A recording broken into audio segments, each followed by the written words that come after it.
ఇక బీఆర్ఎస్ హరీష్ రావుదే అట. కేసుల వలయంలో కల్వకుంట్ల కుటుంబం, సారా దందాలో జైలుకెళ్ళొచ్చిన కవిత, ఏ క్షణమైనా కేటీఆర్ అరెస్ట్ అయ్యే ఛాన్స్, కేసీఆర్కు కూడా కేసుల భయం, తనని ఖచ్చితంగా జైల్లో వేస్తాడని కాకకు పిచ్చ క్లారిటీ. కల్వకుంట్ల ఫ్యామిలీ అంతా కటకటాల్లోకి. బీఆర్ఎస్ ఫ్యూచర్ హరీష్ రావే. ఇప్పుడు నిజానికి ఆయన తప్ప ఇంకా ఆప్షన్ ఏముంది ఆ పార్టీలో? కేటీఆర్ వల్ల కాదు. కేటీఆర్ ఒక రకంగా చెప్పాలంటే కేటీఆర్ జైలుకి వెళ్ళడం కంటే కేటీఆర్ జైలుకి వెళ్లకుండా బయట ఉండడమే కాంగ్రెస్కి అడ్వాంటేజ్ అవుతుంది. ఏం అక్కర్లే, ఆయన మాట్లాడినారు అంతే. కేటీఆర్ని మాట్లాడినిస్తూ పోవాలంతే. అది కాంగ్రెస్కి అడ్వాంటేజ్గా మారుతూనే ఉంటుంది. ఏదో ఒకటి అంటాడు పార్టీ జర్ర ఇట్లా లేస్తున్నాగానే ఇక ఆవేశంతోనో లేకపోతే మర్చిపోయో మతి తప్పో ఏదో ఒకటి మాట్లాడతాడు, కథం. అంతదాకా రే అనుకున్న లోపు అయిపోతుంది. సో కేటీఆర్ జైలుకి వెళ్ళడం కంటే బయట ఉండడమే కాంగ్రెస్కి అడ్వాంటేజ్ ఒక రకంగా చెప్పాలంటే. కానీ అయినా కూడా ప్రజల భూములు కొల్లగొట్టిండు కాబట్టి, ప్రజల సొమ్ముని దోపిడీ చేసిండు కాబట్టి వీళ్ళకి శిక్ష తప్పకుండా పడాల్సిందే. తప్పకుండా ఏం వేస్తారన్నది చూడాలి కదా, అది ఏమైద్ది అన్నది. డీల్ సెట్ అవుతుందా లేకపోతే కేసులు పెట్టి లోపలేస్తారా, ఏం జరుగుద్ది అన్నది చూడాలి. మొత్తానికైతే కేటీఆర్ కవిత కాకుండా ఇంకా మిగిలింది ఎవరు? హరీష్ రావు. ఈయన మీద కొంత సరే ఈ భూములు వ్యవహారాల్లో ఈయన కూడా ఇన్వాల్వ్ అయి ఉన్నా కొంత కష్టపడతాడు, కొద్ది హార్డ్ వర్క్ చేస్తాడు, ఏదో రకంగా పార్టీని ముందుకు తీసుకెళ్లే ప్రయత్నం చేస్తాడని ఒక పాజిటివ్ ఆలోచన కొంత ఉన్నది. కార్యకర్తలు కూడా ఉన్నది, బీఆర్ఎస్లో ముందు నుంచి ఉన్నది. కాకపోతే ఈయన ఒకప్పుడు ఇంకా పాజిటివిటీ బాగుంటుండే హరీష్ రావు మీద. కానీ ఎప్పుడైతే ఈ మామని, ఈ బామ్మాడిదిని, ఆ కవితని బాగా బాగా బాగా వెనకేసుకుంటూ వచ్చిండో ఈయన కూడా కొంత పలచనయండి. ఎట్లా చూసినా ఏ రకంగా చూసినా ఇప్పుడు వాళ్ళకంటే ఇప్పుడు ఈయన బెటర్గా కనిపిస్తున్నాడు ఎంతో కొంత.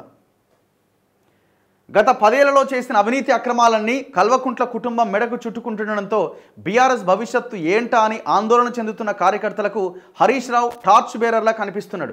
సారా దందాలో అరెస్ట్ అయి విడుదలైన జనాలకు ముఖం చూపించలేక కవితక్క ఇంట్లోనే సేదతీరుతున్నారు. అవినీతి కేసుల్లో చిన్నదలో జైలుకు వెళ్లడం ఖాయమని క్లారిటీ వచ్చింది. ఏ క్షణమైనా కేటీఆర్ అరెస్ట్ అయ్యే అవకాశాలే కనిపిస్తున్నాయి. ఈ పరిణామాలన్నీ హరీష్ రావు నెత్తి మీద పాలు పోసినట్లుగా ఉందని రాజకీయ విశ్లేషకులు అభిప్రాయపడుతున్నారు. హరీష్ నక్కతోక తొక్కినట్టే ఇక బీఆర్ఎస్ బాధ్యతలు పూర్తి స్థాయిలో చేతుల్లోకి వచ్చే అవకాశాలు కనబడుతున్నాయి. తెలంగాణ ఉద్యమం నడిపిండు, రాష్ట్రాన్ని బాగా పాలిస్తాడని కేసీఆర్ను 2 సార్లు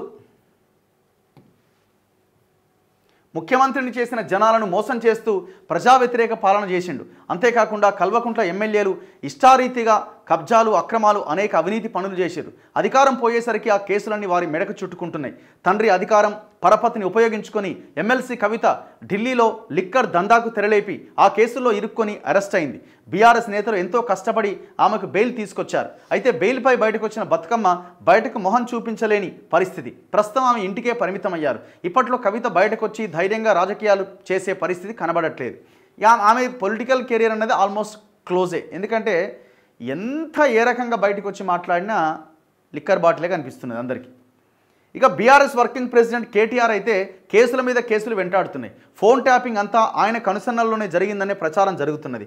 అది కాకుండా ఈ కార్ రేసింగ్లో డబ్బులు చేతులు మారడానికి ఆయనే కారణమని అధికారులు చెబుతున్నారు.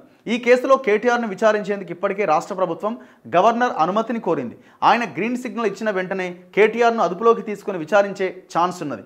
ఫోన్ ట్యాపింగ్ కేసు విచారణ ముందుకెళ్తే సంచలన విషయాలు బయటకు వచ్చే అవకాశాలు కనబడుతున్నాయి.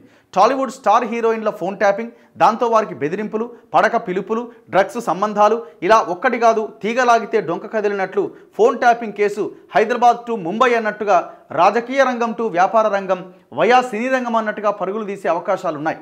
ఈ క్రమంలో కేటీఆర్ అవినీతి, అక్రమాలు, డ్రగ్స్, రాసలీలల కథలన్నీ బట్టబయలు కావచ్చని అంచనా వేస్తున్నారు. మరోవైపు జన్వాడ ఫామ్ హౌస్ కేసులో కేటీఆర్ పైన ఆరోపణలు ఉన్నాయి. ఇదంతా చాలదన్నట్టు లగచర్లలో కలెక్టర్ పైన జరిగిన దాడిలో కేటీఆర్ఏ సూత్రధారి అని పోలీసులు అభియోగాలు మోపుతున్నారు. ఈ క్రమంలో ఆయన పోలీసులు ఏ క్షణమైనా అరెస్ట్ చేసే ఛాన్స్ ఉన్నది. ఒకవేళ ఆయన అరెస్ట్ అయితే ఈ కేసులన్నీ ఆయన మీద వేసే అవకాశం ఉన్నది. ఆయన ఇప్పట్లో బయటకు రానివ్వని కాంగ్రెస్ పాలకులు భావిస్తున్నట్టుగా ప్రచారం జరుగుతోంది. కాళేశ్వరం పైన విచారణ జరుగుతున్నది. కాళేశ్వరంలో అవినీతి జరిగిందని తేలితే కేసీఆర్ అరెస్టు కావడం ఖాయమనే ప్రచారం జరుగుతున్నది. ఆయన్ను అరెస్టు భయం వెంటాడుతున్నది. తనను ఖచ్చితంగా అరెస్టు చేస్తారని కేసీఆర్ క్లారిటీతో ఉన్నట్టుగా తెలుస్తున్నది. దీంతో ఆయన ప్రజా సమస్యలపైన పోరాటం చేయకుండా ఫామ్ హౌస్కే పరిమితమైండు. ఇంకొంతకాలం ఆయన బయటకు వచ్చే పరిస్థితులు కనబడట్లేదు. ఒకవేళ స్థానిక సంస్థల ఎన్నికల కోసం కేసీఆర్ బయటకు వచ్చి ప్రచారం చేసినా అది ఆయన స్థాయికి తగ్గ పని అయితే కాదనే చెప్పాలి. సీఎం రేవంత్ రెడ్డి అసెంబ్లీలో ఉంటే అందులో కాలు పెట్టడానికి కేసీఆర్ ఇష్టపడట్లే. అలాంటిది లోకల్ ఎన్నికల కోసం రేవంత్తో కేసీఆర్ సై అనడానికి మక్కువ చూపించకపోవచ్చు. ఈ పరిస్థితి అల్లుడు హరీష్ రావుకు లక్కీ ఛాన్స్గా రాజకీయ పండితులు అంచనా వేస్తున్నారు. ఇన్నాళ్ళు పార్టీలో అల్లుడు కంటే కొడుక్కే ప్రయారిటీ ఇస్తూ వచ్చారు కేసీఆర్. తన తర్వాత తన రాజకీయ వారసుడు కేటీఆర్ అని పార్టీ శ్రేణులకు తెలిసేలా వ్యవహరించిండు. అంతేకాదు కేటీఆర్ను ముఖ్యమంత్రి పీఠం మీద కూర్చోబెట్టడానికి శతవిధాలా ప్రయత్నాలు చేశారు. కానీ అవి వర్కౌట్ కాలే. మూడోసారి అధికారంలోకి వస్తే మాత్రం కొడుక్కి పట్టాభిషేకం చేసేటోడే అని బీఆర్ఎస్ వర్గాలే చెబుతుంటాయి. అదే జరిగితే హరీష్ రావుకు తీరని అన్యాయం జరిగేది. అయితే హరీష్ రావు మాత్రం కేసీఆర్ ఉన్నన్ని రోజులు ఆయనతోనే ఉంటా అన్నట్టుగా వ్యవహరిస్తూ వస్తున్నారు. అదే సమయంలో లోలోన తనదైన రాజకీయ మార్కును చూపిస్తున్నారని చెబుతుంటారు. తాజాగా ఆయనకు ప్రయత్నం చేయకుండానే ఫలితం దక్కేలాగా ఉన్నది. వేరువేరు కేసుల్లో కల్వకుంట్ల కుటుంబం అంతా కటకటాలోకి వెళ్లే అవకాశం ఉండడంతో బీఆర్ఎస్ పార్టీ హరీష్ రావు చేతుల్లోకి రాబోతున్నది. కేసీఆర్ కూడా జైలుకు పోతే కారు పార్టీని నడిపే బాధ్యత పూర్తి స్థాయిలో ఆయనే తీసుకోబోతున్నారు. ఆ తర్వాతి కాలంలో పరిస్థితి బట్టి గులాబీ పార్టీకి పూరాకి పూరా హరీష్ హస్తగతమైన ఆశ్చర్యపోనక్కర్లేదేమో. ఏమో చూద్దాం, ఏదైనా జరగవచ్చు. రాజకీయాల్లో ఏముంది. దానికోసం అయితే హరీష్ రావు వెయిట్ చేస్తున్నాడు. మరి హరీష్ రావు కళ నెరవేరుతుందా లేదా అన్నది చూడాలి.